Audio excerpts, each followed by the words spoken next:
Bienvenue dans le podcast Trends Bourse avec un regard sur l'actualité économique et vos investissements par Gaël Poncelet, journaliste chez Canal Z, et Guy Legrand, journaliste chez Trends Tendance.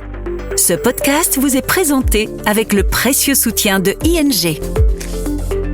Bonjour et bienvenue à tous dans ce nouvel épisode de Trends Bourse. Comme chaque semaine, nous allons décrypter un petit peu l'actualité pour mieux comprendre les humeurs des marchés. Bonjour Guy Legrand. Bonjour Gaël. Alors il y a évidemment pas mal de choses dont on doit parler cette semaine. On parlera évidemment technologie et IA. Ça faisait un petit temps quand même qu'on n'avait pas parlé en 2026. On va parler de réussite, d'échecs. Et puis avant tout ça, j'aurais quand même qu'on fasse un petit point sur les grands événements de la semaine dernière. Il faut dire que Donald Trump nous a laissé très peu de répit. Et pour les marchés, ça a été secouant, on ne va pas s'en cacher.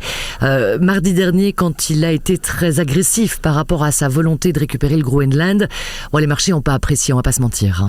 Mais ils n'ont pas apprécié, non, absolument pas. Alors, il s'est passé deux choses, je dirais. D'une part, la bourse a baissé de 2%. Bon, on n'appelle pas ça un crash, évidemment. Mais enfin, la bourse est quand même très soutenue ces derniers mois. Donc, une baisse de 2%, ça indique bien qu'on s'est inquiété. Et alors, ce qui s'est passé également, et ça n'est pas passé inaperçu, sauf peut-être du petit investisseur particulier, mais c'est que les taux d'intérêt américains ont un peu rebondi. Et quand je dis un petit peu, le 10 ans américain, donc le taux de Treasury, était de l'ordre de 4,15% depuis la mi-décembre, grosso modo. Ils avaient un petit peu augmenté. Et puis alors le mardi en question, crac, on frise les 4,3. Alors on dit 4,15, 4,30. Mais en fait, oui, c'est quand même considérable, surtout que sur un graphique, on voit bien la pique du mardi en question. Et puis c'est important aussi parce que le marché des obligations de l'État américain, donc des Treasuries, est quand même le marché le plus important du monde. Il pèse plus lourd que les bourses. Alors, ça n'a pas passé inaperçu parce que on s'est dit, attention, ce sont des gens qui vendent des obligations. Parce que nous rappelons, si besoin en était, qu'une hausse des taux d'intérêt à long terme, c'est-à-dire une hausse du rendement de l'obligation à 10 ans, ça veut dire qu'il y a des gens qui en vendent et que donc le cours baisse. C'est automatique. Et on a relevé la déclaration de Trump. Outre le Groenland, il a dit aussi, attention messieurs les Européens, si vous voulez me faire du tort en vendant des obligations des Treasuries, moi je prendrai des mesures de rétorsion. C'est important à signaler parce que visiblement, comme ça lui a fait peur. Ça lui a fait peur, clairement. Les taux d'intérêt qui montent, c'est pas bon pour l'économie, c'est pas bon pour le consommateur, c'est pas bon pour les élections de mi-mandat dont on parle de plus en plus. Donc ça lui a fait peur et visiblement, les marchés, c'est ce qui compte pour lui, beaucoup plus que tout le reste. Et on s'est rendu compte à ce moment-là que ce que certains avaient insinué, à savoir que l'Europe disposait d'un pouvoir de rétorsion éventuel en vendant des obligations de l'État américain, oui, ça marchait. C'était pas faux, c'était même tout à fait vrai. L'Europe était le plus premier détenteur, l'Europe globalement de Treasuries, y compris la Belgique, plus de 400 milliards. C'est évidemment Euroclear, ce ne sont pas les banques belges. Donc oui, confirmation, on a quand même un outil contre Trump éventuellement. J'ai l'impression que c'est un peu lui qui a donné l'outil presque. Je suis pas sûr que c'était une volonté de l'Europe de vendre ses obligations. Non, je crois que l'Europe n'a pas du tout cette intention, mais il a mis en lumière le fait que nous avions son talent d'Achille. Merci Donald. Effectivement, on peut le remercier. Alors c'est vrai que dans tout ce brouhaha géopolitique, on constate que finalement l'or, elle ne montre pas, ce métal précieux ne montre finalement pas vraiment de signal d'apaisement en fait, si on peut le dire comme ça. Mais non, tout à fait. Et ça, c'était l'autre chose à relever des soubresauts de la semaine dernière, c'est que quand Trump a sorti des déclarations plus apaisantes, la bourse a repris des couleurs, les taux d'intérêt américains ont de nouveau un peu fléchi, et même sensiblement d'ailleurs, et l'or, est-ce que l'or a fléchi aussi puisqu'il y a Est-ce que ça s'est passé ? Mais en fait non, l'or n'a pas fléchi, pas du tout. Il s'est approché des 5000 $ l'once en fin de semaine, il a franchi ce cap ce lundi, donc ça montre bien que l'or finalement, que l'on dit rempart contre les soubresauts géopolitiques, ça n'est pas entièrement faux. Enfin, on l'a déjà dit pas mal ici. En réalité, le moteur de la hausse de l'or, c'est ce fameux sell America, tous ces États, banques centrales, qui vendent des obligations de l'État américain parce que ces États n'ont plus confiance, ces banques centrales n'ont plus confiance dans Trump, dans le dollar, etc. Et c'est ça le vrai moteur de la hausse de l'or qui s'est emballé. Il faut quand même rappeler que c'est en septembre dernier, donc il y a vraiment pas très longtemps, que Goldman Sachs prévoyait pour la mi-2026 un cours de 4 000 $ l'once. On y était le mois suivant. Et puis ils ont dit 5 000 peut-être si en cas de crise de confiance dans la Fed et donc dans le dollar. Cette crise, elle vaut depuis de nombreux mois déjà. Et les 5 000, on y est. Maintenant, Goldman Sachs table sur 5 400 $ l'once pour la fin de l'année. Au train où vont les choses, on y sera peut-être à Pâques. Hein. Oui, il y a moyen que ça aille vite quand même. Et donc, alors, voilà, si vous n'y êtes pas encore, je pense que c'est peut-être encore le moment. Certains attendent une correction. C'est pas la première fois, ce ne sera pas la dernière. Mais enfin, une correction, apparemment, ça ne pourrait être qu'assez provisoire. La tendance haussière est fondamentale et puissante. Alors on disait que l'or montre effectivement qu'il n'y a pas d'apaisement, que les gens ne sont pas rassurés. Il y en a un autre de secteur qui ne semble pas arriver à rassurer, c'est les techs et l'intelligence artificielle, évidemment.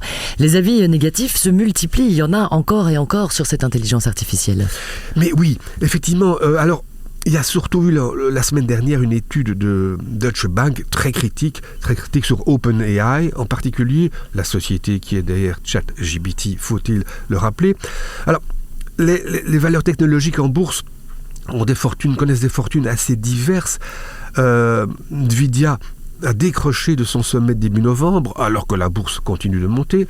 Microsoft a fameusement décroché, moins 14% sur le sommet de fin octobre. Alphabet, par contre, plus 60% en un an. Google ramasse la mise à peu près partout ces derniers temps et a dépassé 4 000 milliards de capitalisation. Donc c'est assez divers et il y a des entreprises qui marchent bien et d'autres moins bien. Celles qui marchent bien, rappelons quand même TSMC, Taiwan Semiconductor Manufacturing Company, qui a publié des résultats au moment même du dernier podcast, donc on n'a pas pu en parler encore. En 2 mots, très bons résultats, chiffre d'affaires plus 25%, bénéfice par action plus 35%. TSMC, faut-il le rappeler, est l'empereur des semi-conducteurs. Il détient 60% du marché et même 90% pour les puces les plus pointues. Donc une entreprise complètement incontournable au niveau mondial. Ils vont investir 52 milliards cette année-ci, 30% de plus que l'an dernier. Donc bon résultat, mais surtout, au même moment, ou quelques jours après, Washington et Taipei ont annoncé un grand accord. Taïwan va investir 250 milliards de dollars aux États-Unis pour restaurer le leadership américain dans les semi-conducteurs, entre guillemets, déclaration de Washington. Les États-Unis fabriquent 10% des puces mondiales. Ils étaient à presque 40% en 1990. Donc, il fallait absolument se rattraper. Et cet accord, qui ne cite pas nommément TSMC d'ailleurs, soit dit en passant, mais qui concerne certainement, surtout TSMC, évidemment, est important pour cette entreprise aussi. On sait que Taïwan est quand même visé et dans le collimateur de Pékin. Alors, que se passerait-il si Pékin envahissait Taïwan ? Que deviendrait... Ça ferait un accord entre la Chine et les États-Unis, c'est pas mal. Oui, ce serait assez cocasse. Mais en réalité, pas vraiment, ou même pas du tout. TSMC perdrait, donc les actionnaires perdraient leur entreprise, perdraient la valeur de leurs actions. Non, justement, grâce à ce type d'accord, TSMC produira beaucoup aux États-Unis, produira aussi en Europe, soit dit en passant. Donc c'est une porte de sortie. Cet accord pérennise l'entreprise.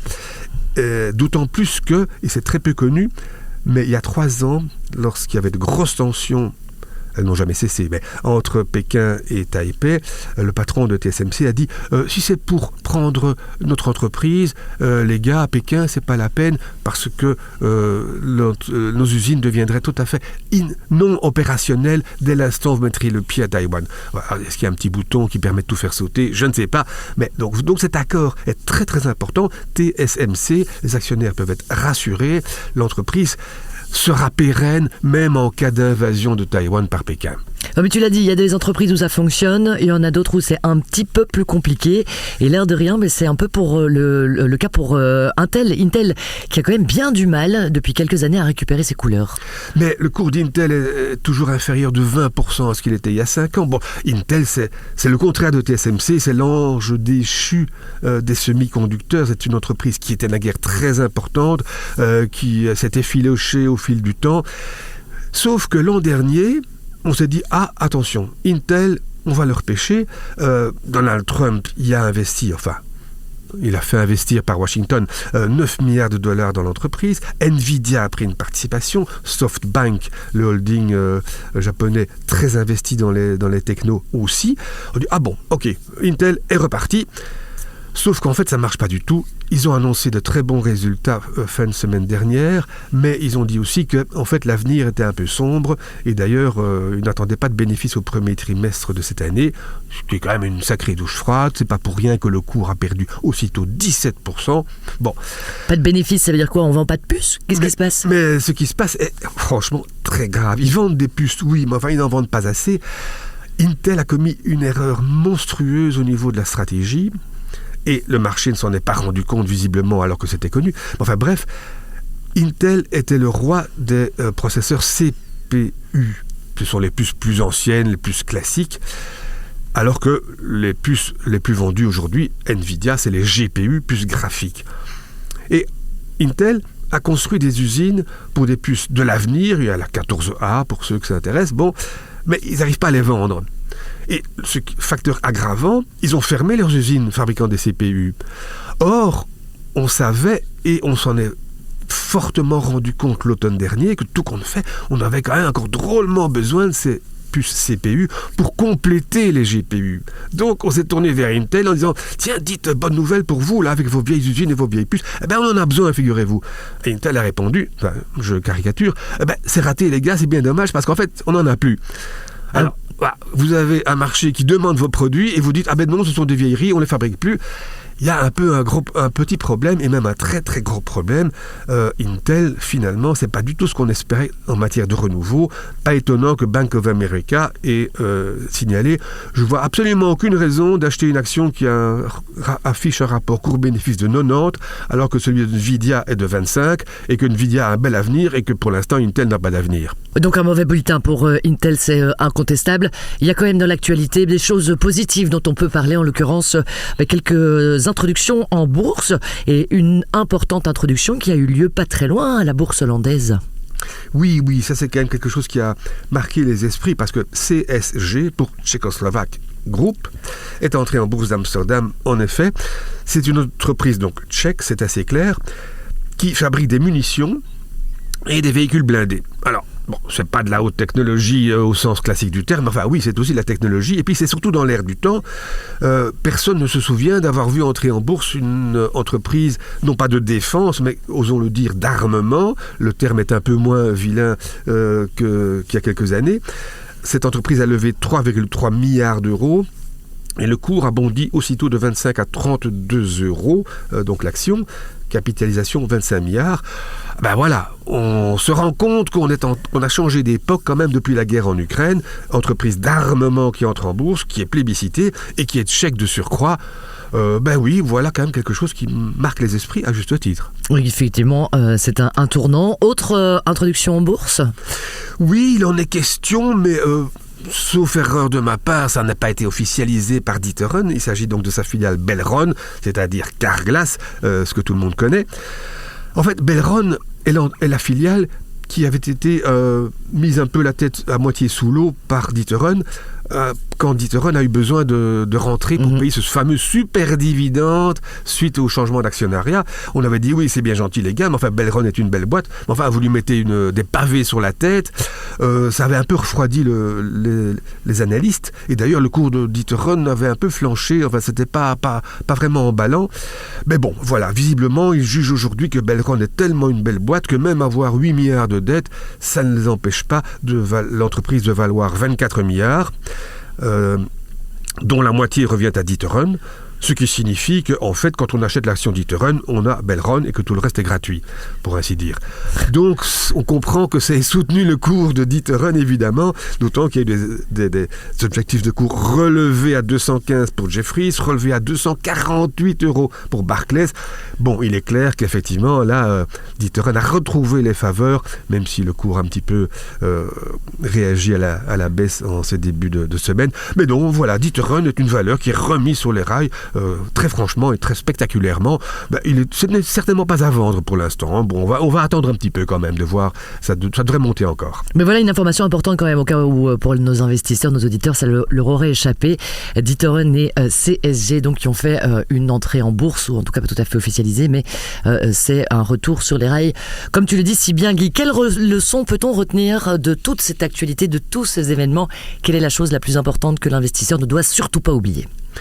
Mais surtout pas oublier que les taux d'intérêt, c'est quand même une donnée extrêmement importante. Les taux d'intérêt à long terme, c'est ce qui est le plus important pour la bourse, avec les bénéfices des entreprises, bien sûr. Enfin, autant que les bénéfices des entreprises vont... Ça à la limite, c'est assez courant. On pourrait le redire dans 6 mois. Peut-être que la vraie leçon de la semaine, je dirais, c'est Intel. On savait qu'Intel fermait les usines de ces puces CPU.